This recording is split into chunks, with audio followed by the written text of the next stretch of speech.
জালেম যদি চেয়ার পায় প্রথমেই দুইটা কাছে হাত দেয়। ইন্নাল মুলুকা ইযা দাখালু ক্বরিয়াতান আফসাদুহা ওয়া জাআলু আইজ্জাতা আহলিহা আযিল্লা ইলা আখিরি আয়া। সূরা নমলের 34 নম্বর আয়াতের ভেতরে আল্লাহ জানিয়েছেন, জালেম যদি কোনো জায়গায় চেয়ার পায়, ক্ষমতা পায়, পাওয়ার পেয়ে যায়, প্রথম নাম্বারে সে জমিনে বিশৃঙ্খলা তৈরি করার চেষ্টা চালায়। বিশেষ করে 15.5 বছরের যেটা সবচাইতে বেশি হয়েছে। দেখবেন হঠাৎ একটা বিশৃঙ্খলা নিজেরা তৈরি করে দিয়েছে। জনগণ যদি ওদিকে একটু মন দেয়, চোখ দেয়, দেখবেন বাম দিকে আবার আরেকটা তৈরি হয়ে গেছে। এদিকে তাকাবেন, দেখবেন পেছনে আরেকটা চলছে, পেছনে তাকাবেন, ঘুরে সামনে আরেকটা আরম্ভ করে দিয়েছে। এই 15.5 বছরে প্রায় 53টার উপরে বড় বড় বিশৃঙ্খলা তৈরি করেছে ওরা নিজেরাই। এটা জালেমদের প্রথম কাজ। মানুষকে এই সমস্ত বিষয়ে লিপ্ত রেখে ওরা নিজেদের স্বার্থ সিদ্ধি করতে চায়, যেটা 15.5 বছরে করেছিল। যেভাবেই হোক চেয়ারে বসে থাকা লাগবে, কিন্তু শেষ পর্যন্ত আর পারে নাই। স্যার বলছিল না যে আল্লাহ আবাবিল পাঠিয়েছিল, আসলে 5 তারিখে হঠাৎ করে এত মানুষ আসলো কোত্থেকে? এর ভেতরে মনে হয় ফেরেশতা ছিল। ফেরেশতা যে ছিল এটা কি আমরা বানিয়ে বলছি নাকি? আল্লাহ রাব্বুল আলামিন বলেন, হাত্তা ইযা ফারিহু বিমা উতু আখাযনাহুম বাগতাতান ফাইযা হুম মুবলিসুন। সূরা আনআম 7 নম্বর পারার 12 নম্বর পৃষ্ঠার 2 নম্বর লাইনে 44 নম্বর আয়াতের শেষের দিকে আছে। রাব্বুল আলামিন বলেন, যখন ওরা আমার দানকৃত নিয়ামত পাওয়ার পর, ক্ষমতা একটা নিয়ামত, ক্ষমতা কি? এই নিয়ামতটা পেয়ে যখন আনন্দে আত্মহারা হয়েছিল, আমি আল্লাহকে ভুলে গিয়েছিল। বাগতাতান আখাযনাহুম বাগতাতান, এখানে ফাইল সরাসরি আল্লাহ নিজে। আল্লাহ বলেন, আমি নিজে তাদেরকে ধরেছি আকস্মিকভাবে, হঠাৎ করে। সুতরাং এই আয়াত দ্বারা প্রমাণ হয় 2024-এর 5 আগস্টে শুধু ছাত্র জনতা না, আল্লাহ নিজে আবাবিল পাঠিয়েছিল। আবাবিল হোক আর যাই হোক, ফাইদা হুম মুবলিসুন, তারা নিরাশ হয়ে গেছে, হতাশ হয়ে পড়েছে। 5 মিনিট সময় চেয়েছিল, তাও দেয়নি। তার মানে আল্লাহ যদি না ধরতো, তো আমার মনে হয় 5 মিনিট পেত। আল্লাহ যেহেতু নিজে ধরেছে, এই জন্য 1 সেকেন্ড আর সময় পায়নি। কথা বলেন ঠিক কিনা? এ পর্যন্ত আল্লাহ শেষ করে দেননি।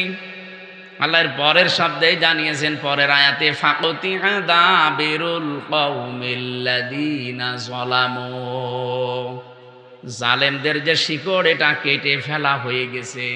কতিয়া, এটা মসুল, এর কর্তা জানা নেই, ফাইলকে নেই। আমি আয়াতটা বাংলাদেশের 64 জেলাতেই মিলিয়ে দেখেছি, বিশেষ করে ঝিনাইদহ তো আরো বেশি।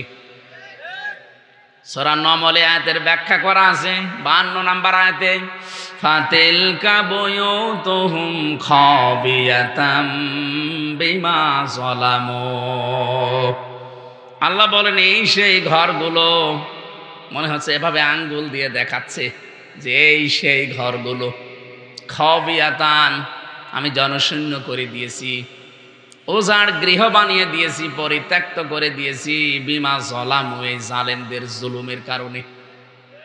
আপনি আয়াতটা বাংলাদেশের সাথে মিলিয়ে দেখেন, জালেমদের যত বাড়ি ঘর সব এখন পরিত্যক্ত।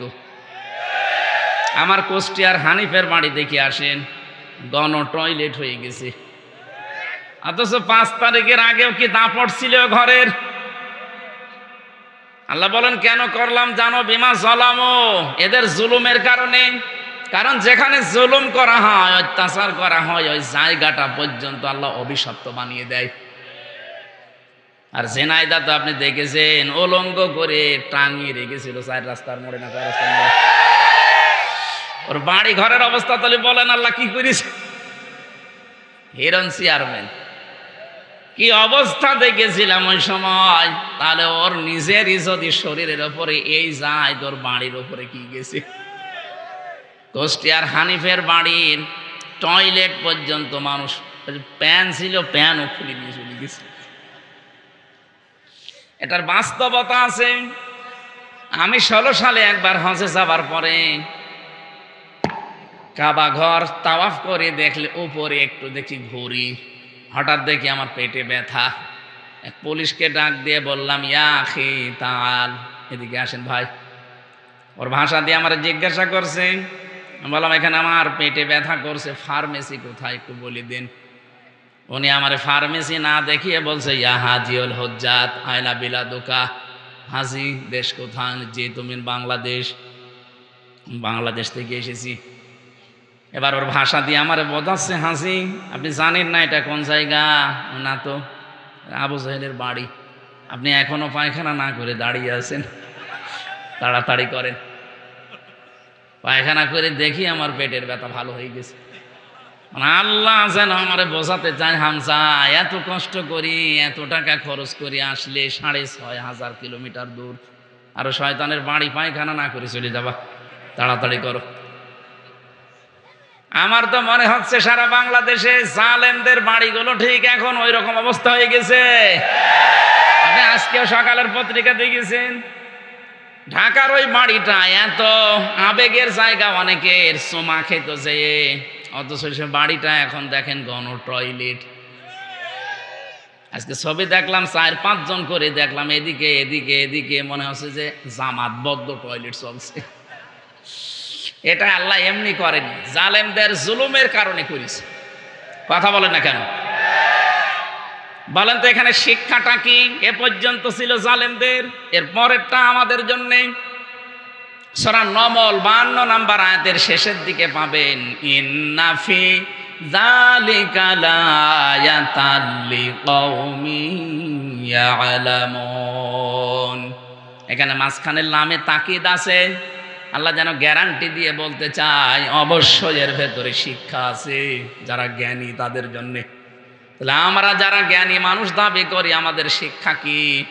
জালেমদের এত বড় শিকড় যদি আল্লাহ কেটে ফেলতে পারে, একেবারে সমূলে উপড়িয়ে ফেলতে পারে। আপনি জানেন জালেমদের শিকড় কত নিচে ছিল? ইউনিয়নের দারোয়ান থেকে শুরু করে সংসদ পর্যন্ত প্রত্যেক জায়গায় জালেমদের লোক সব সেট করা ছিল। আমি নিজে তো দেখেছি রিমান্ডে ওদের কি শক্ত মজবুত চেন, একেবারে টপ টু বটন সব জায়গায়। অথচ আল্লাহ পুরান শিকল একেবারে সবগুলো কেটে দিয়েছেন, ওদের বাড়ি ঘরের অস্তিত্ব পর্যন্ত এখন আল্লাহ রাখেন নাই। যদি একটা নাজিল হয়েছে লূত নবী আলাইহিস সালামের উম্মতকে উদ্দেশ্য করে, অথচ 2024-এর 5 আগস্টের বিকাল 5টার সময় মনে হচ্ছে আবার আরেকবার নাজিল হয়েছে। তাহলে আমাদের এখানে শিক্ষা নেওয়া দরকার, এই জালেমদের এত বড় শিকড় যদি আল্লাহ কেটে ফেলতে পারে, আগামীতে যারা আসবেন চেয়ারে বসবেন, তারা যদি জালেম হয়, তাদের বাড়ি ঘরও কিন্তু 5 বছর পরে শ্মশান হয়ে যাবে। আশা করছি শিক্ষা নেবেন, নাকি এ পর্যন্ত শেষ? বলেন। এই জন্য ওরা যে চেষ্টা চালাচ্ছে সব মাঠে মারা যাচ্ছে, একটাও সফল হচ্ছে না। আর আপার কথা মতো কিছু মানুষ আমরা দেখতে পাই, এরা উস্কানিতে পা দিয়ে এখনো পর্যন্ত বিশৃঙ্খলা চেষ্টা চালাচ্ছে। সাবধান থাকবেন, বিশৃঙ্খলা তৈরি করে আপনি পার পাবেন না। দেখেন না গোপালগঞ্জের মানুষের অবস্থা, পেছনে পিটিয়ে বাঁদরের মতো লাল করে দিয়েছে। ওই কয়েকদিন সন্তান গোপালগঞ্জ থেকে ঢাকায় কেউ গেলে, বসে গেলে 300 টাকা, দাঁড়িয়ে গেলে 1000 টাকা। কি পিটানো পিটিয়েছিল! আপনি এখন উস্কানিতে পা দেবেন? যারা এগুলো করেন তারা যদি একবার 4 দেওয়ালের মাঝে চলে আসেন না, বাপ বলারও সময় পাবেন না। এই যে বিশ্বজিৎকে যারা উস্কানিতে পা দিয়ে হত্যা করেছিলেন, ওই শাওন আমার সাথে ছিল, 3 বছর জেলে ছিল। ও মাঝে মাঝে আমাদের ফাঁসির কন্ডের ছেলে আমার কাছে এসে বলতো, ভাই ভুল করেছি। ছেলেটা আমার বারবার বলছিল যে কিসের জামাত ইসলাম, কিসের শিবির, আমি তো মুসলমানই না। আপনার যদি বিশ্বাস না হয় আমার জিনিসপত্র দেখেন, তারপরও আমরা মানি নাই। ওরে একেবারে জায়গায় কপিয়ে শেষ করে ফেললাম। কিন্তু কি হইল, আমার মা বাবা এখন আমার পরিচয় দেয়নি। আমি ফাঁসির আসামি ছিলাম, এখন আমি যাবজ্জীবতে এসেছি। এখন আমার 30 বছর জেল খাটা লাগবে। আমার দলীয় লোক যারা এই উস্কানি দিয়েছিল, যাদের কথা মতো কাজ করলাম, তারাও এখন আর পরিচয় দেয় না। আমার এই যে জেলখানায় টাকাও আর আসে না। আর আপনারা যারা জেলে গেছেন জানেন, বাইরে থেকে যদি টাকা পয়সা না যায়, ওখানে যা খাবার দেয় ওইটা খেয়ে টিকে থাকা কঠিন। কথা বুঝতেছেন? এই জন্য উনি আমারে বলছিল, বাইরে যদি যেতে পারেন, আপনারা তো বাইরে যাবেন, যদি যেতে পারেন তো এই মানুষকে সতর্ক করে দিয়ে যে আমার মতো কেউ যেন ভুল না করে। এরকম উস্কানিতে পা দিয়ে যদি আমার মতো একবার চার দেওয়ালের মাঝে আটকা পড়ে যায়, ওর দুনিয়াও শেষ, আখেরাতেও শেষ। কোনো বাবা তখন আর কুল দেবে না। এই জন্য যেহেতু আপনার বাবা এখন আর নেইও, আগে যাই দু একটা ছিল, সে বাবাও নেই, এখন সব ফেরেস্তা হয়ে গেছে। ফেরেস্তা যেমন দেখা যায় না, ও বাবাদেরকেও দেখা যাচ্ছে না। এই জন্য কারো উস্কানিতে আমরা যেন পা না দেই, বিশৃঙ্খলা তৈরি করার চেষ্টা করা। আল্লাহ বলেন 2 নম্বরে জালেমদের কাজ হবে তারা সম্মানিত মানুষদের অসম্মান করবে। আপনি বলেন এই 15.5 বছরে এদেশের সম্মানিত মানুষ যারা সবচাইতে বেশি অপমান হয়েছে, তারা অনেকে দেশে পর্যন্ত থাকতে পারে না। এই যে ডক্টর মোজাম্মেল হক, এক কথা বলছে না কেন? মাওলানা আবুল কালাম আজাদ, ওই যে সেই লাল দাড়িওয়ালা লোকটা, আমার পরিচয় নেই কিন্তু আমি দেখেছি, এখনো পর্যন্ত আসতে পারে না। সবচাইতে বড় অপমান হয়েছে আলেমরা। কোরআনের পাখি মাওলানা দেলাওয়ার হোসাইন সাইদি রহমতুল্লাহ আলাইহি শহীদ, তাকে শেষ পর্যন্ত আপনারা মেরেই ফেললেন। আমরা আদালতে দেখেছি অন্যান্য ফাঁসির আসামি যারা, তাদেরকে নিয়ে আসে শুধু হাতে হ্যান্ডকাপ দিয়ে, আর আলেমদেরকে নেওয়ার সময় মাথায় দড়ি বাঁধে, আমার মাথায় দড়ি বেঁধে, এরপরে ডান্ডা বেড়ি পরিয়ে পেছনে হাত বেঁধে মনে হচ্ছে গরু টেনে নিয়ে যাচ্ছে। এই জালেমরা ওই আদালত চত্বরে টিপ্পনি কাটতো যে ঠিক হচ্ছে। এখন আপনাদের নিয়ে যাচ্ছে এই যে দরবেশ সালমান এফ রহমান, আমি বহুবার দেখেছি আদালতে হাজিরা দিতে গিয়ে ও ম্যাজিস্ট্রেটের সাথে কানে কানে কি বলছে দুইজন, আমি কয়েকবার দেখেছি। একে কি এখন আপনাকে ওই ম্যাজিস্ট্রেটই তো শাস্তি দিচ্ছে, পোড়াটা আল্লাহ উল্টিয়ে দিয়েছে। এখন আপনারা বলতেন যে কেমন লাগে দেখেন হুজুর, কেমন লাগে দেখেন, আমরাও এখন বলি দেখেন কেমন লাগে। এই যে গমচোর একটা ছিল, গমচোর টাক, তারে 4 তলায় নিয়ে গেছে, 2 তলায় তোলার কথা ছিল, 4 তলায় নিয়ে গেছে। এই জন্য পুলিশকে গরম দিচ্ছে, এত ইতরামি করো আমার সাথে। আরে ভাই কেবল শুরু, আপনি 2 তলায় বলে 4 তলায় নিচ্ছে, তাই আপনি গরম দেন। আর আমারে আপনি 10 তলায় তুলেছিলেন হাঁটিয়ে, তাও বিনা কারণে। আপনার তো তাও নামে গমচোরের মামলা আছে, আমার নামে তো কিছুই ছিল না। জোর করে মামলা দিয়ে আপনি আটক করে তারপরেও 10 তলায় তুলতেন, নামাতেন। যা করেছেন 15.5 বছরে, এর 100 ভাগের 1 ভাগও এখনো হয়নি। এই জন্য জালেম যারা, তাদের কর্মসূচি 4টা, এই 2টা এই আয়াতের ভেতরে আল্লাহ দিয়েছেন, আর 2টা আছে সূরা বাকারার ভেতরে। আমার এটা উদ্দেশ্য না, আমার উদ্দেশ্য সামনে যদি কোনো মানুষ আমাদের এই দেশের চেয়ার পায়, তারা যেন এইরকম কাজগুলো না করে। আর আমরা যেহেতু এসেছি কোরআনে কারিমের অনুষ্ঠানে, এটা দল মত নির্বিশেষে সবার জন্যে, সবার জন্যে না? বলেন বলেন, যারা সবাই এখানে এসেছি, কোরআন যেভাবে শোনা লাগে আপনারা ওই 2টা শর্ত মানবেন। 1 নম্বরে ফাস্তামিউ লাহু ওয়া আনসিতু, শোনা লাগবে মনোযোগ সহকারে, আর চুপ থাকা লাগবে। লাআল্লাকুম তুরহামুন, তাহলে এখানে আল্লাহর রহমত নাজিল হবে ইনশাআল্লাহ। আর আমরা যারা বলতে আসি, আমাদেরকে আল্লাহ কিছু দায়িত্ব দিয়েছেন। আল্লাহ রাব্বুল আলামিন বলেন, ওয়ানজালনা ইলাইকাল যিকরা লিতুবাজ্জিনা লিন-নাসি মা নুযিলা ইলাইহিম ওয়া লাআল্লাহুম ইয়াতাফাক্কারুন। সূরা নাহলের 44 নম্বর আয়াতের শেষের দিকে আছে, রাব্বুল আলামিন বলেন, এই কিতাব আমি আপনার প্রতি নাজিল করলাম এই কারণে, এটা আপনি মানুষদেরকে ব্যাখ্যা বিশ্লেষণ করে শোনাবেন। কোন মানুষ? এদিকে আছেন আপনারা?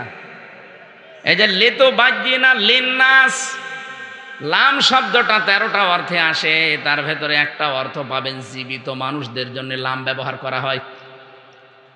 তার মানে কোরআন শোনানো লাগবে জীবিত মানুষদের। অথচ 15.5 বছর কি অবস্থা গেছে বলেন, জীবিত মানুষদের কোরআন শোনানো বড় কঠিন হয়ে গিয়েছিল।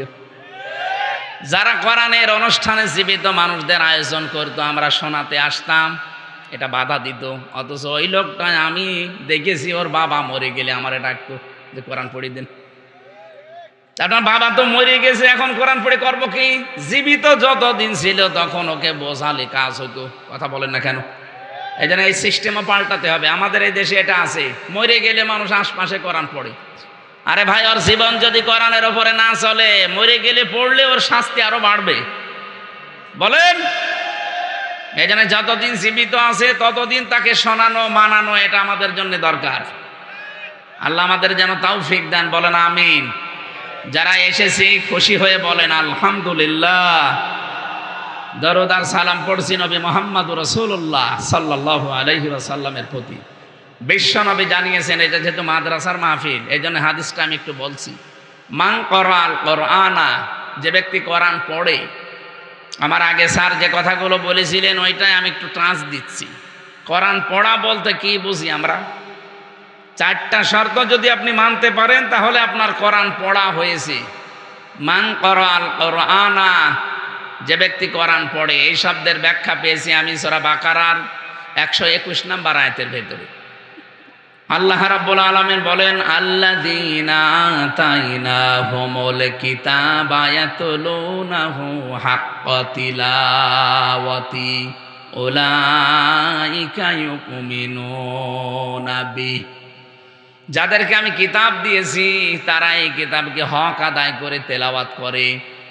তাফসিরে ফি জিলালিল কোরআন সাজ্জাদ কুতুব রহমাতুল্লাহ আলাইহি এর ব্যাখ্যায় দিয়েছেন চারটা বিষয়। যদি কেউ চারটা বিষয় সামনে রেখে পড়তে পারে সে যেন কোরআন হক আদায় করে পড়ে, আর সেই কোরআনে বিশ্বাসী। এখানে যারা আমরা আছি দেখেন তো আমাদের হয় কিনা। 1 নম্বরে পড়া লাগবে শুদ্ধ করে, আর এই জন্যই মাদ্রাসা। কি কথা বলেন না কেন? মাদ্রাসাটা দিয়েছে তো কোরআন শুদ্ধ করে পড়ার জন্যে। তার মানে 1 নাম্বার শর্ত এখান থেকে পাওয়া যাচ্ছে। 2 নম্বরে শর্ত হচ্ছে শুধু শুদ্ধ করে পড়লে হবে না, এটা বুঝতে হবে। আর এইটা সিস্টেমও এখানে আছে, এখানে নেই এটা। হ্যাঁ, কতগুলো মিডিয়ামে পড়াচ্ছে। শুধু আপনি কোরআন এক ভাষায় না কয়েক ভাষায় বুঝতে পারবেন। 3 নম্বরে শুধু বুঝলেই হবে না, এটা মানতে হবে। আর এই ট্রেনিংও এখান থেকেই দেওয়া হয়। শুধু মানলেই হবে না, 4 নম্বরে এটা মানুষ যেন মানে, সেই পরিবেশ তৈরি করে দিতে হবে। এই জন্য হাদিসের 2য় শব্দটা মান করাল কোরআনা ফাস্তাজহারাহু, যে ব্যক্তি কোরআন পড়ে আর কোরআনকে এজহার করার চেষ্টা চালায়।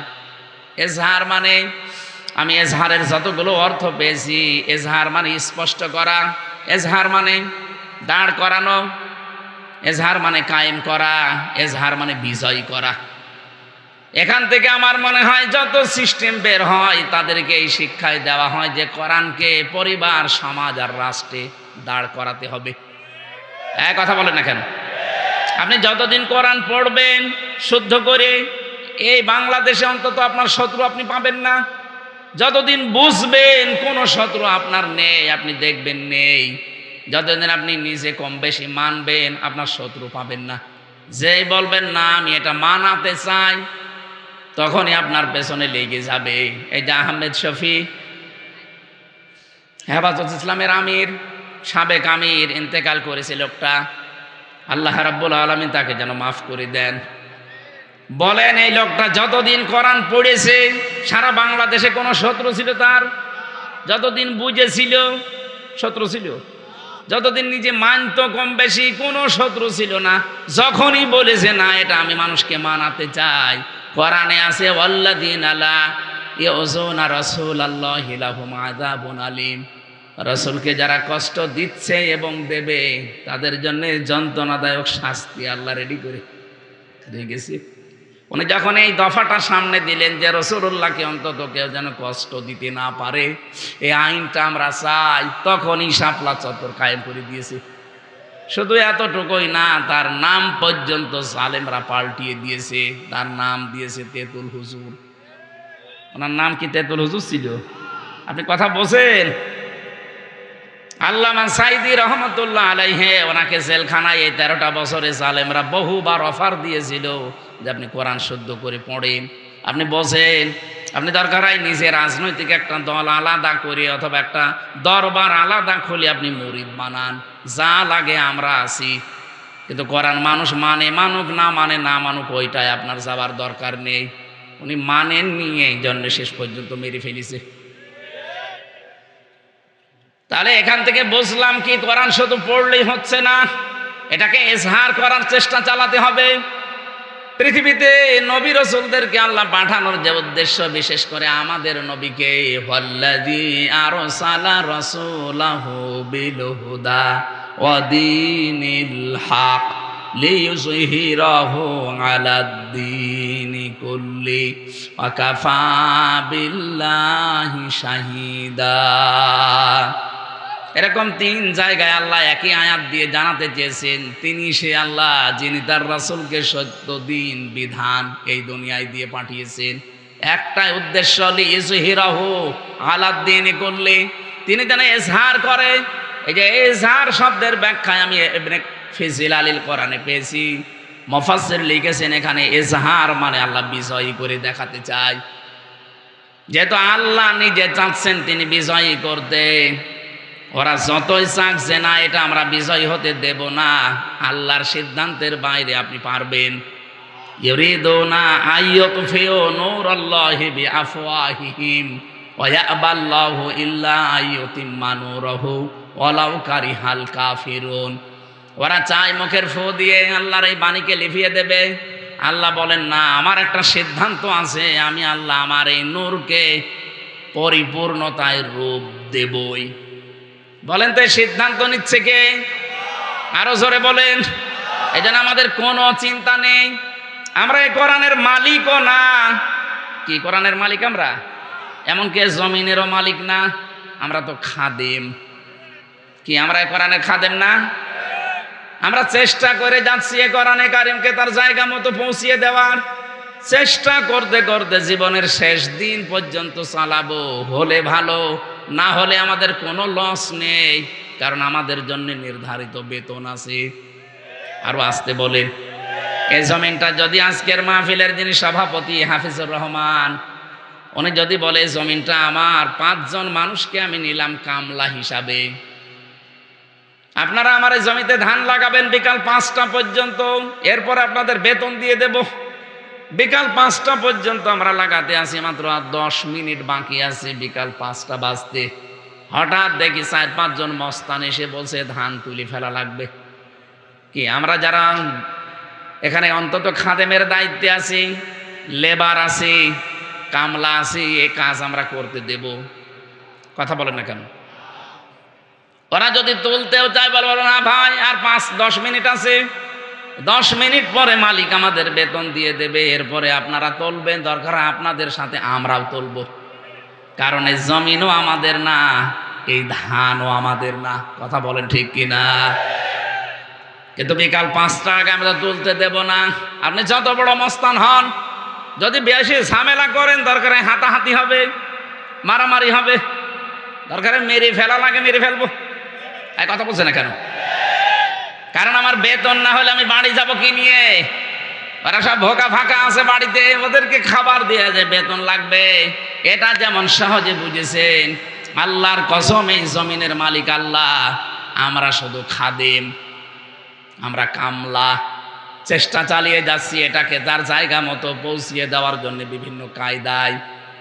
যদি হয় ভালো, বিকাল 5টা মানে জীবনের শেষ দিন, জীবনের শেষ দিন পর্যন্ত চেষ্টা চালাবো। এর আগে যদি কেউ এটা কায়েমে বাধা দেয়, এটা পড়ায় বাধা দেয়, এটা বোঝায় বাধা দেয়, তাহলে হয়তো হাতাহাতি হবে, তার সাথে কথা কাটাকাটি হবে, মারামারি হবে, দরকার হয় মেরে ফেলতে হলে মেরেও ফেলবো। এরপরেও আমার বেতন লাগবে। বেতন পাবো কয়টায়?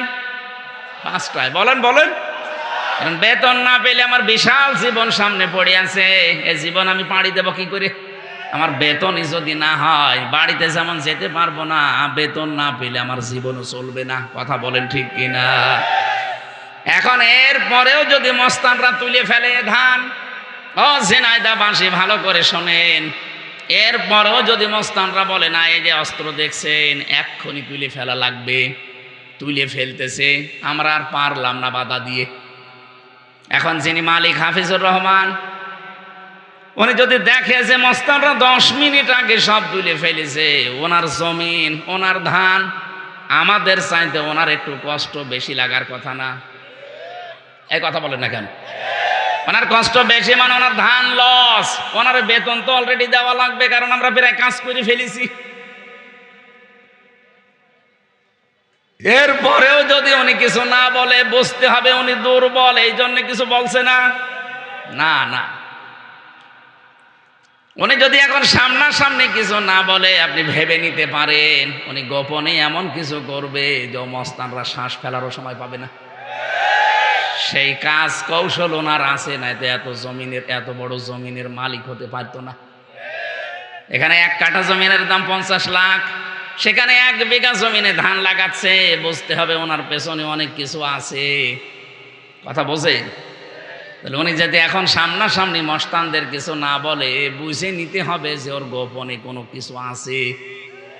এই জমিনে 54 বছর আবু বকর সিদ্দিকের মতো মানুষেরা চেষ্টা চালিয়ে যাচ্ছে জমিনে কামলা হিসাবে, কোরআনের খাদেম হিসাবে এটা এজহার করার জন্যে, কিন্তু কত বাধা আমরা পেয়েছি।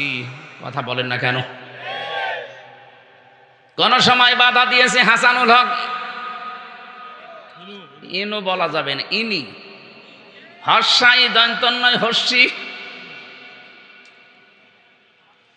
কখনো বাধা দিয়েছে রাশেদ খান মেননের ভূমিকায়, কখনো বাধা দিয়েছে দিলীপ বড়ুয়ার ভূমিকায়, কখনো বাধা দিয়েছে বিচারপতি মানিকের ভূমিকায়, কখনো বাধা দিয়েছে হাসিনার ভূমিকায়। এরপরও আমরা কিছু পারছি না। এই 54 বছরে 96% মুসলমানের দেশে, এরপরও মনে করেন এটা আমরা কায়েম করতে পারলাম না, এটা বিজয় করতে পারলাম না, কিন্তু এর একজন মালিক নেই। আরো জোরে বলেন, এর একজন মালিক আছে, এমনকি এই জমিনেরও একজন মালিক আছে। তিনি তারপরও কিছু বলেননি। কামলা যারা আমরা কিছু বলতে পারলাম না, কারণ আমাদের ক্ষমতার বাইরে। এমনকি মালিক যিনি, উনিও কিছু বলছেন না। সামনাসামনি যদি কিছু না বলে, আপনি বুঝেই নেবেন যে ওনার গোপনে কোনো উদ্দেশ্য আছে। আর গোপনে যদি একবার ধরে, বাপ বলার সময় দেবে না। আমার মনে হয় আল্লাহ এখন ধরেছে। যত ক্ষতি করেছেন আপনারা, কি দোষ ছিল এই দেশের আলেমদের, একামতে দিনের কর্মীদের, কি উদ্দেশ্য তাদের? বারবার তারা তো 54 বছরই বলছে যে আমাদের ক্ষমতা উদ্দেশ্য না, আমাদের উদ্দেশ্য এটা প্রতিষ্ঠার মাধ্যমে আখিরাতে মুক্তি পাওয়া। হ্যাঁ, এর বাইরে যদি কারো উদ্দেশ্য থাকে চেয়ারের, তাহলে তার পেছনে থাকা জায়েজ নেই। আপনার উদ্দেশ্য থাকা লাগবে, এইটা আমি জমিনে কায়েম করব, এজহার করে দেখাবো কি করে বিজয় করা যায়। এর জন্য যত রকমের রাস্তা আছে, বৈধ পন্থায় সব রাস্তা আপনি অবলম্বন করেন। এরপরও বারবার স্বীকার করে নিচ্ছে, এটা বোঝাতে চাই মালিক কিন্তু একজন আছে, উনি বিকাল 5টায় আসবে। বিকাল 5টায় আসবে, এসে যদি দেখে ধান সব তুলে ফেলেছে মাস্তানরা, এত বাধা দিয়েছে কামলারা, কামলাদেরকেও মারধর করেছে। এখন সারা দেশে আমরা দেখতে পাচ্ছি অনেকেই কামলাদেরকে ধরে ধরে মারছে। শৈলকোপায় আজকে মেরেছে, কুষ্টিয়াতে মিরপুরে মেরেছে। কি উদ্দেশ্য আপনি মারেন বলেন তো? আপনার উদ্দেশ্য অন্যটা, কামলাদের উদ্দেশ্য তো কামলারা জানে যে জমির মালিকও সে না, এ ধানের মালিকও সে না, সে শুধু বেতন পাওয়ার ধান্দায় আছে। এ কথা বলেন না কেন?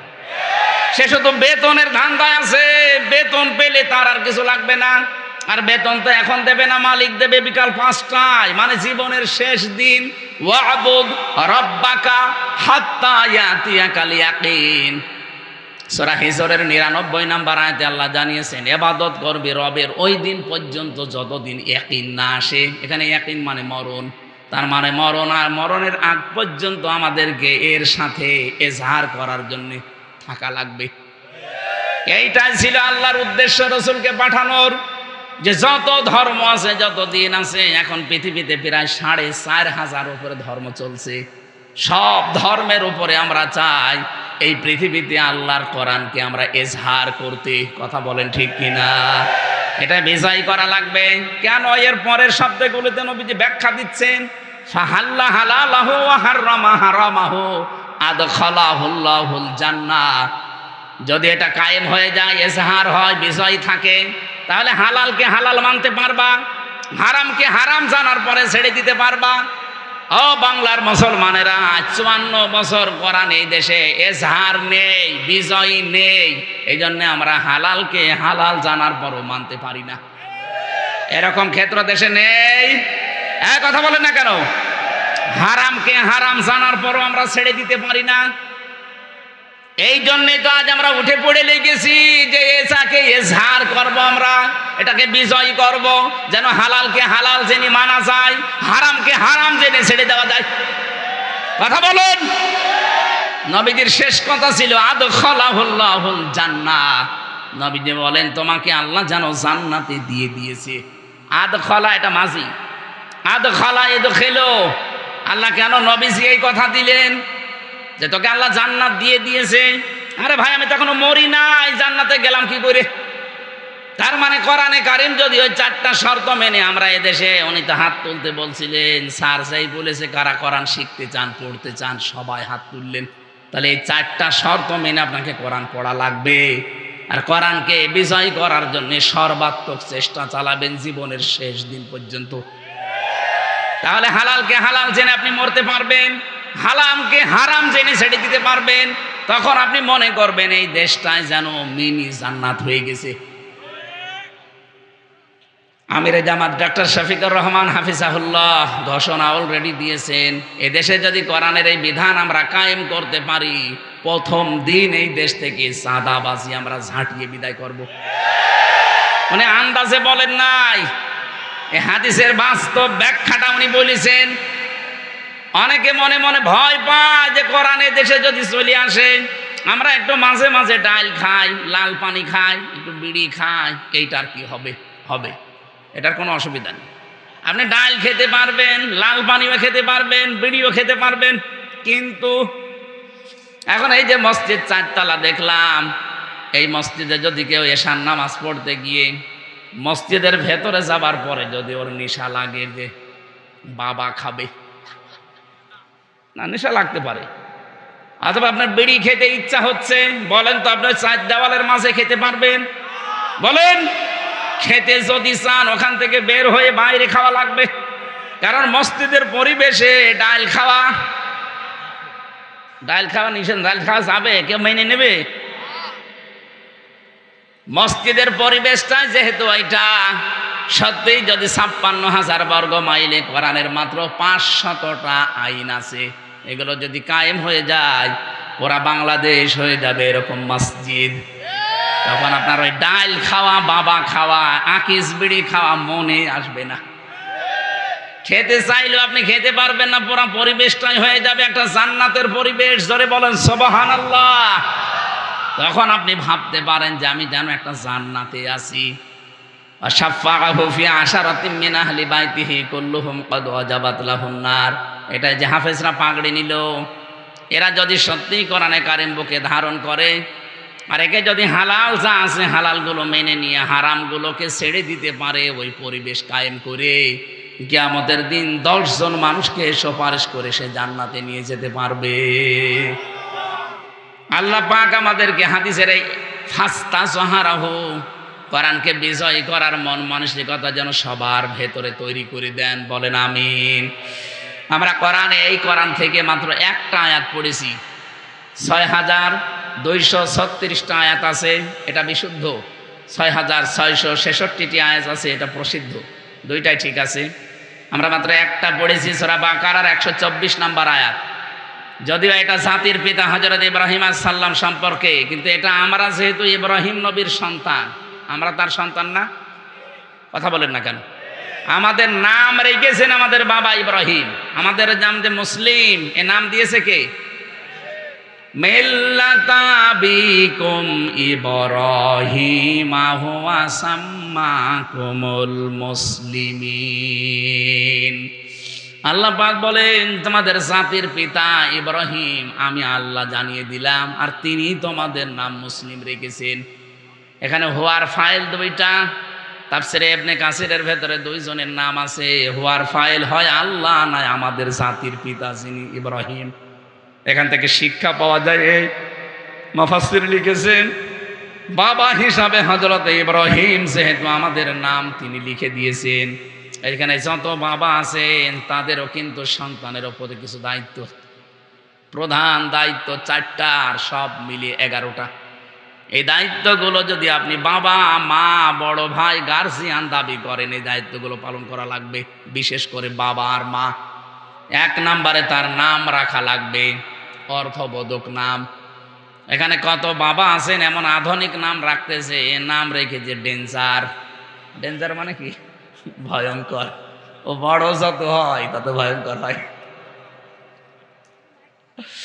এজন্য নাম এমন অর্থবোধক নামবেন, কিয়ামতের দিন যেন আল্লাহ অন্য কিছু যদি নাও পায়, নামের দিকে তাকিয়ে যেন আল্লাহ মাফ করে দেন। আমেরিকা আজ দাবানলের মতো জ্বলতেছে। আপনি একটু পেছনে কয়েকদিন ঘোরেন তো, গাজায় কত মানুষকে ঘর বন্দি করে, কত শিশুকে, কত বৃদ্ধকে, যুবতী মেয়েদেরকে আপনি আগুন লাগিয়ে দিয়েছেন, ঘরে তালা লাগিয়ে। তাদের যে কান্না আমি ভিডিও দেখেছি, কি হাউমাউ করে কাঁদতেছে তারা। ওই মানুষগুলো ওই সময় বলেছিল, রব্বানা আখরিজনা মিন হাযিহিল ক্বরিয়াতি যালিমি আহলুহা ওয়াজআল লানা মিন লাদুনকা ওয়ালিয়্যা ওয়াজআল লানা মিন লাদুনকা নাসীরা। হে আল্লাহ, তুমি এই জনপদ থেকে আমাদেরকে বের করে নাও, এই জালেমদের জনপদ থেকে আমাদেরকে বের করে নাও, অথবা তুমি তোমার পক্ষ থেকে সাহায্যকারী পাঠাও। ওদের দোয়া আল্লাহ একেবারে ফেরত দেবে? আজ যেভাবে জ্বলতেছে আমেরিকা, আপনি তাকান। আজকে সকালবেলা কিছু আলেমদেরকে ডাক দিয়ে বলছে, যত প্রযুক্তি ছিল আমাদের আগুন লেভানোর, কোনোটাই কাজ হচ্ছে না, যত দেয় আরো আগুন ধরে। সুতরাং তোমাদেরকে দায়িত্ব দিলাম, তোমরা আজান দাও। এখন আজান দিতে বলছে।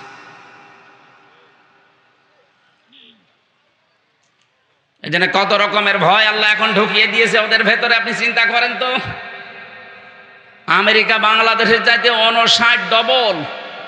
এই দেশটা 59টা জোড়া দিলে যত বড় হবে, ওই দেশ একাই অত বড়।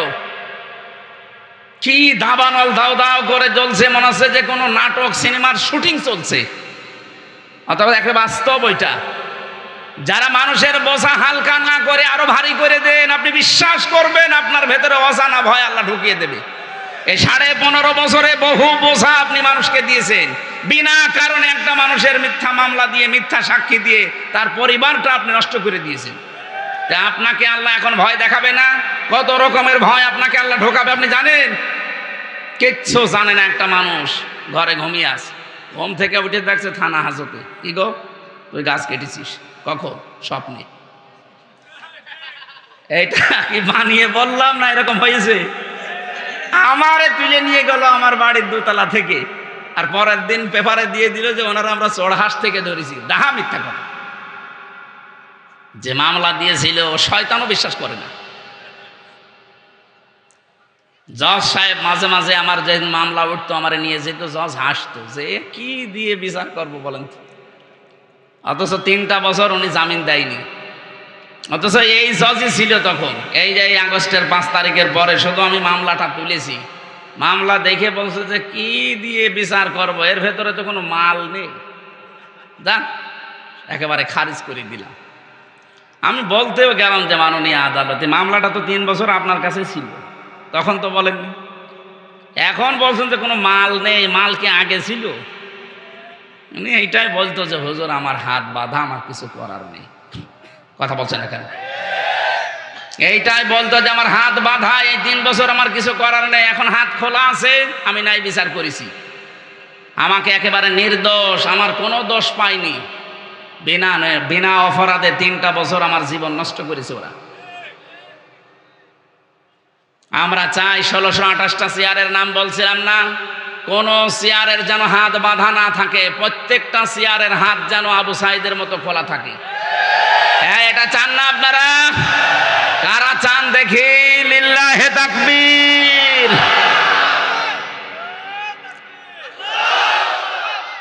আলহামদুলিল্লাহ। তো এইটার জন্য হাত খুলতে হলে এটা লাগবে, এটা ছাড়া সম্ভব না। যত নিয়ম নীতি নিয়ে আসেন না কেন, আবার হাত বাঁধা হয়ে যাবে। কে কথা বলে না কেন? হাত আবু সাইদের মতো খুলে রাখতে হলে এইটা লাগবে।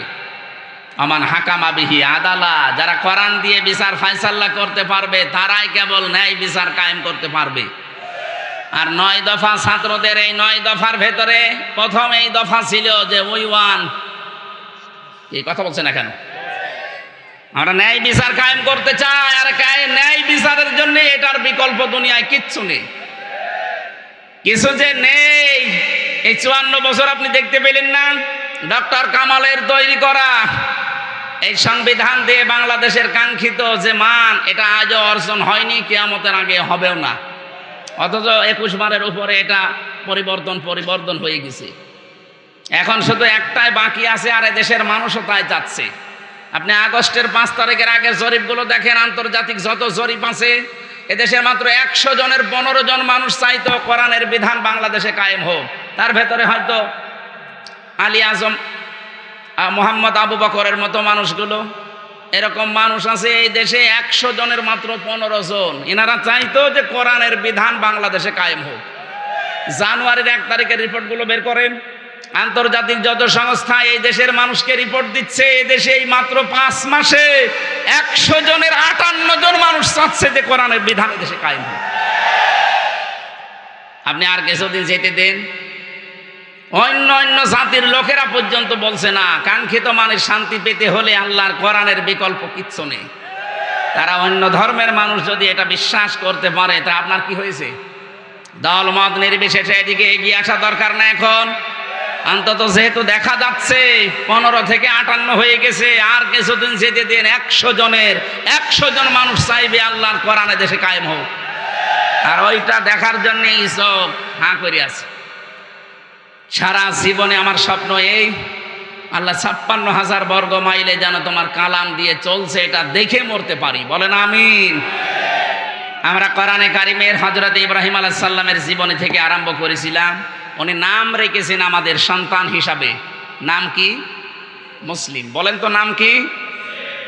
আল্লাহ রাব্বুল আলামিন বলেন, তোমাদের জাতির পিতা ইন্তেকালের আগে তোমাদেরকে ডাক দিয়ে বলেছিলেন, ওয়াসা বিহা ইব্রাহিম বানিহি ওয়া ইয়াকুব ইয়া বানিয়া ইন্নাল্লাহা আসতাফা লাকুমুদ্দীন ফালা তামুতুন্না ইল্লা ওয়া আনতুম মুসলিমুন। হযরত ইব্রাহিম এবং ইয়াকুব এই দুইজন নবী ইন্তেকালের আগে তার সন্তানদেরকে ওসিয়ত করছিলেন যে, আমার সন্তানেরা, কলিজার টুকরা সন্তানেরা, অবশ্যই আল্লাহ তোমাদের জন্য মনোনীত করেছেন, নির্ধারিত করেছেন, তোমাদের জন্য পছন্দ করেছেন একটা দিনকে।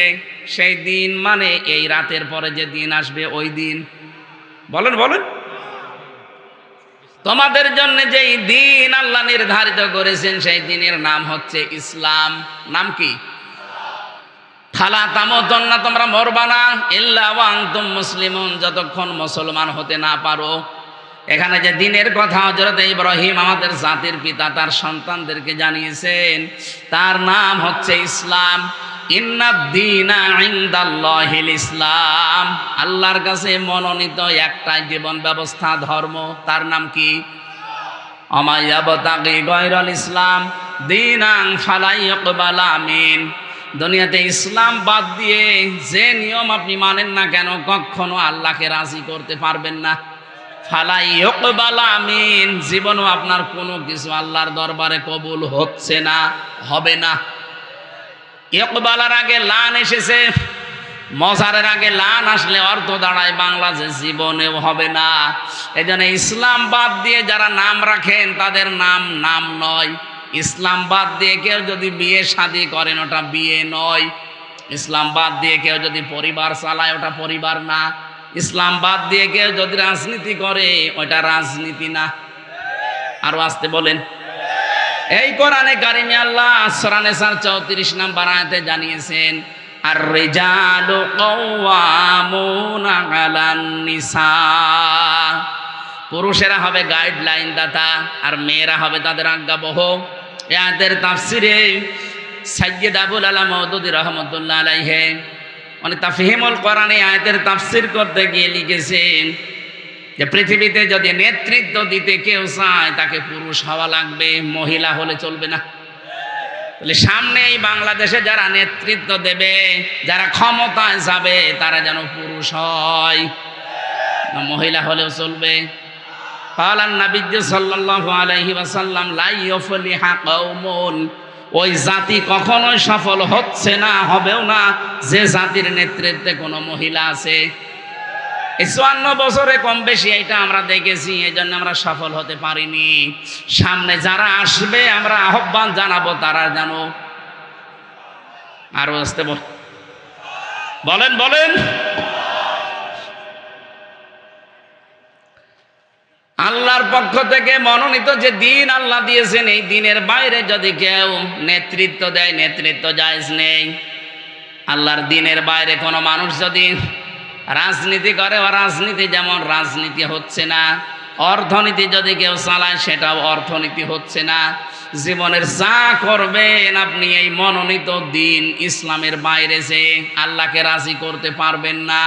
ফালা তামুতুন্না, মরাও যাবে না, ইল্লা ওয়া আনতুম মুসলিমুন, যতক্ষণ পর্যন্ত আপনি মুসলমান হতে না পারেন।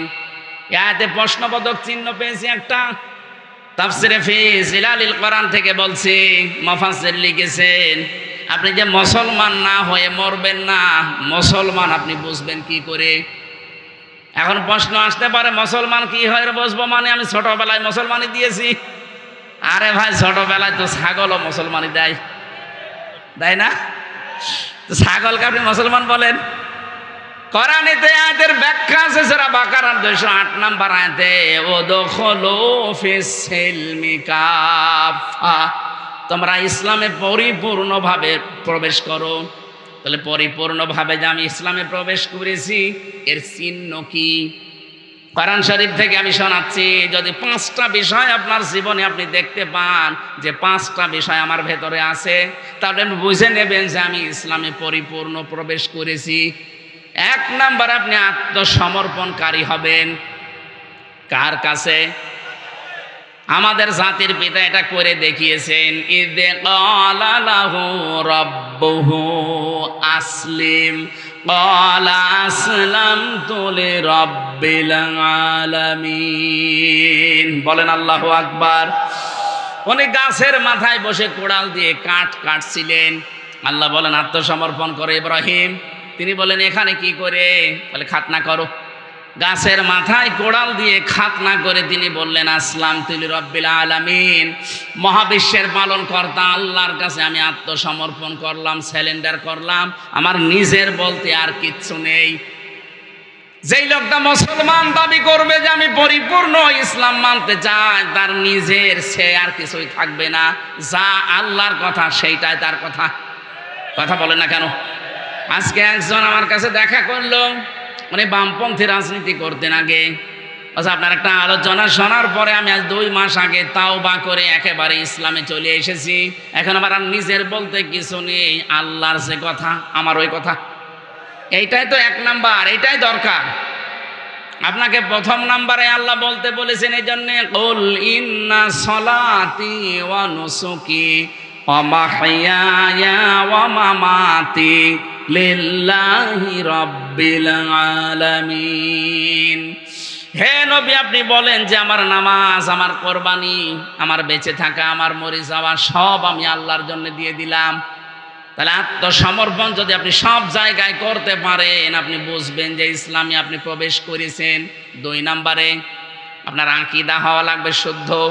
কি বললাম? এইটা নিয়ে সারা বাংলাদেশে গন্ডগোলের শেষ নেই। এক দল আর এক দলকে খালি ফতোয়া দিতে আছে যে ওর আকীদা ঠিক নেই। আরে ভাই, আকীদা ঠিক কোনটা ওইটাই তো আমি বুঝি না। যেই মানুষগুলো এই আকীদা রাখে যে ক্ষমতার উৎস আল্লাহ, আর যারা আকীদা রাখে ক্ষমতার উৎস জনগণ, তাদের বিরুদ্ধে আপনি ফতোয়া দেন না। ফতোয়া দেন এদের বিরুদ্ধে যারা বলে ক্ষমতার উৎসকে। আপনার কোন আকীদা? আকীদার প্রশ্ন তুলে একটা মাজলুম সংগঠনের উপরে, মাজলুম দলের উপরে আপনি এই তহমতটা লাগাবেন না। আপনার কি আকীদা আছে আপনি বলেন তো? যে মানুষগুলোকে আন্দাজে তহমত দেন যাদের আকীদা ঠিক নেই, আপনি ফাঁসির দড়ি খালি গলার কাছে আপনাকে নিয়ে যাওয়া হবে, আপনার আকীদা সব বের হয়ে যাবে। আপনি বসেন আকীদা কি? অথচ যাদের আপনি এই দোষ দিচ্ছেন তারা তো ফাঁসির দড়ি অলরেডি গলায় নিয়ে অনেকজন বিদায় অলরেডি নিয়েছে। আপনার ভেতরে কয়জন আছে যে ফাঁসির দড়ি না শুধু ফাঁসি হবে কথা শুনে আপনার আকীদা পাল্টিয়ে যায়? 3 নম্বরে শুধু আকীদার প্রশ্ন, এখানে হাজার হাজার কথা আছে। 3 নম্বরে শুধু আকীদা না, আপনার চরিত্র উন্নত হওয়া লাগবে। আর চরিত্র যদি নিতেই হয় উন্নত করার জন্যে মুহাম্মাদুর রাসূলুল্লাহ, তার থেকে নেওয়া লাগবে। কারণ তার চাইতে উত্তম চরিত্র এই দুনিয়ায় আর কারো। এরপরে আপনার ইখলাস লাগবে, যা করবেন এটা যেন লোক দেখানোর জন্য না হয়। এটা কার জন্য হবে? এই ইখলাসটা আমাদের অধিকাংশ ভেতরে নেই। 5 নাম্বার, আপনার লেনদেন যেন স্বচ্ছ হয়। এটা অনেক ভালো মানুষ দেখতে মনে হয়, এত বড় বড় পাগড়ি মাথায় দিয়ে দাঁড়িয়ে রেখে রাস্তা দিয়ে হেঁটে গেলে মনে হয় যে জিবরাইল হেঁটে যাচ্ছে, অথচ লেনদেন ঠিক নেই। কারো কাছে যদি একবার ধার করে জীবনে তার সাথে দেখা করে না। এই কথা বলছে না কেন? কোন দোকানে যদি বাকি খায় ওই দোকানের সামনে দিয়ে আর যায় না। না, আপনার লেনদেন ঠিক করা লাগবে। এই 5টা বিষয় যখন আপনি দেখবেন যে হ্যাঁ আমি মেনে চলতে পারছি, 1 নম্বরে আত্মসমর্পণ আল্লাহর কাছে, 2 নম্বরে আপনার ইখলাস লাগবে, 3 নম্বরে আকীদা বিশুদ্ধ হওয়া লাগবে, 4 নম্বরে চরিত্র হওয়া লাগবে উন্নত, 5 নম্বর আপনার লেনদেন স্বচ্ছ চলবে। আপনি তখন বুঝবেন যে আপনি ইসলামে পরিপূর্ণভাবে প্রবেশ করেছেন। আমি যে কথা বলতে চাচ্ছিলাম, আমাদের নবী, আমাদের জাতির পিতা ইব্রাহিম আলাইহিস সালাম তার সন্তানদেরকে যে আদেশ দিয়েছিলেন, আল্লাহ রাব্বুল আলামিন আমরাও যেহেতু তার সন্তান দাবি করি, আমরা ইব্রাহিমের সন্তান না? নাকি এই যে নতুন জাতির পিতার সন্তান? না, এটা তো বানানো। আর আমাদের যেটা ওটা বানানো না, আল্লাহ নিজে বানিয়ে পাঠিয়েছেন। সুবহানাল্লাহ বলতে পারেন নাই? এমনি এমনি বানিয়েছে। ইব্রাহিম রাব্বুহু বিকালিমাতিন ফাতাম্মাহুন্না, স্মরণ করো ওই সময়ের কথা যখন ইব্রাহিমকে আমি কিছু কালেমার দ্বারা পরীক্ষা করেছিলাম।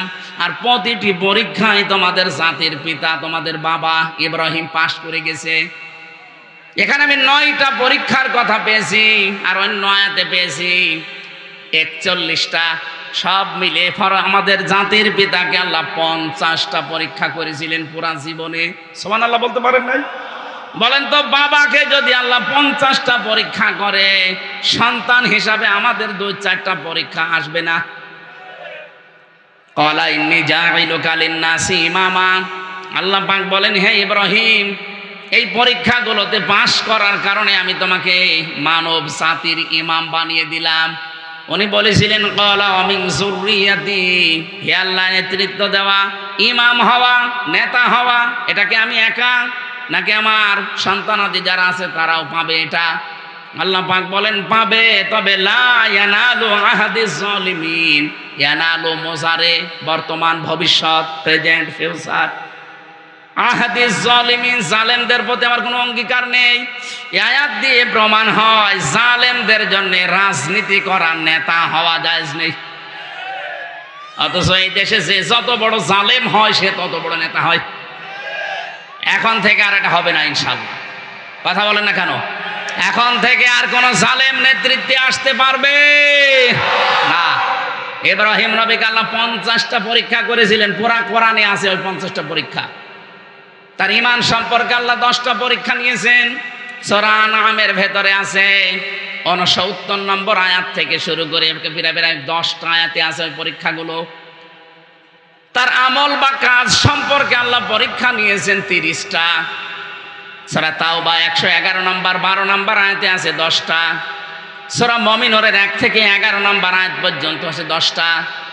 সূরা আহজাবের 35 নম্বর আয়াতে আছে 10টা। এই 30টা, ওদিকে 10, এদিকে 30, 40। আর তার নিজের স্বভাব, এই স্বভাব নিজের শরীর এবং মাথা থেকে শুরু করে পা পর্যন্ত এর ভেতরে নিয়েছেন পরীক্ষা 10টা। এই সব মিলে আমি পুরা কোরআনের হাদিসের ভেতরে পরীক্ষা ওনার জীবনে পেয়েছি 50টা। আল্লাহ পাক 50টা পরীক্ষা নিয়ে তিনি একটাতেও ফেল করেননি, প্রত্যেকটাই পাশ করে গেছেন। আমরা তার সন্তান হিসাবে এরকম পরীক্ষাগুলো যদি সামনে আসে আমরাও পাশ করার চেষ্টা চালাবো ইনশাআল্লাহ। আমি আর আগাতে পারছি না, কালকের মাহফিলটা অনেক দূরে, চট্টগ্রাম, দিনের বেলা তো এই জন্য এখনই যাওয়া লাগবে, 12টা বেজে যাচ্ছে। আগামীতে আসলে আমি আরো ব্যাখ্যা করে কথা বলবো ইনশাআল্লাহ। আল্লাহুম্মা আমিন। লা ইলাহা ইল্লা আনতা সুবহানাকা ইন্নী কুনতু মিনাজ জালিমিন। আল্লাহুম্মা আগফিরলি ওয়ারহামনি ওয়াহদিনি ওয়াআফিনি ওয়ারযুকনি ইয়া রাব্বাল আলামিন। আল্লাহ তাআলা কোরআনে কারীম শোনার জন্য আমরা যারা চাতক পাখির মতো বসেছিলাম, আমরা যেভাবে আরম্ভ করেছিলাম, এখনো কয়েক ঘন্টা আমরা কথা বললে কেউ চলে যেত না, কিন্তু চারিদিক থেকে তাকিয়ে আমি শেষ করে দিয়েছি। যতটুকুই বুঝলাম আমাদের জীবনে তুমি আমল করার তৌফিক দাও। সওয়াব যদি দিয়েই থাকো আল্লাহ, কোটি কোটি গুণে বাড়িয়ে দাও। কিয়ামতের দিনে সুপারিশ করবে আমাদের জন্য, নবীর রওজায় পৌঁছিয়ে দাও। রব্বুল আলামিন এই মাদ্রাসা যিনি কায়েম করেছিলেন, প্রতিষ্ঠা করেছিলেন ডক্টর মাওলানা মোজাম্মেল হক, এলাকার যাদেরকে সাথে নিয়ে নবীর এই ঘর এবং তোমার ঘর মসজিদ এখানে যারা কায়েম করেছে, আল্লাহ কিয়ামত পর্যন্ত এদেরকে তুমি সহি সালামতে রাখো। যারা ইন্তেকাল করেছে মাফ করে দাও, যারা জীবিত আছে আল্লাহ তুমি হামে ও নাসির হয়ে যাও। এ মাহফিলের সম্মানিত সভাপতি তোমার বান্দা জনাব হাফিজুর রহমানকে কবুল করো। প্রধান অতিথি, বিশেষ অতিথি যারা এসেছে, সম্মানিত মা বোন যারা বসে আছে, এদেরকে খাদিজাতুল কোবরার মতো বানিয়ে দাও। আমার প্রাণ প্রিয় প্রতিষ্ঠান ইসলামী বিশ্ববিদ্যালয়ের অনেকগুলো শিক্ষক এখানে বসে আছে। আল্লাহ তাআলা আমার মাথার এই তাজগুলোকে তুমি হায়াতে তাইয়্যিবা সিহাতে কুল্লিয়া দিয়ে দাও। এলাকায় মাটির নিচে যারা ঘুমিয়ে আছে, কোরআনের ইজ্জতে তাদের মাফ করে দাও। আল্লাহুম্মা গফিরলি ওয়ারহামনি ওয়াহদিনি ওয়াআফিনি ওয়ারযুকনি ইয়া রাব্বাল আলামিন। প্রশাসনের যে ভাইরা এসেছে, আল্লাহ তাআলা এদের এই দায়িত্বটা আজকে তুমি ইবাদত হিসাবে কবুল করো। ঝিনাইদহ জেলার ডিসি, এসপি, টিওনো, এ থানার সম্মানিত ওসি সহ যত পুলিশ সদস্য ভাইরা জেলায় কাজ করছে, আল্লাহদের বাবা মা আত্মীয় স্বজন ছেড়ে যারা দেশ এবং দশের দায়িত্ব পালন করে, তুমি হামে ও নাসির হয়ে দাও। বারাকাল্লাহু লানা ওয়া লাকুম ফিল কোরআনিল আযীম। মরণ আসলেই যেন আমরা পড়তে পারি লা ইলাহা ইল্লাল্লাহু মুহাম্মাদুর রাসূলুল্লাহ। আসসালামু আলাইকুম।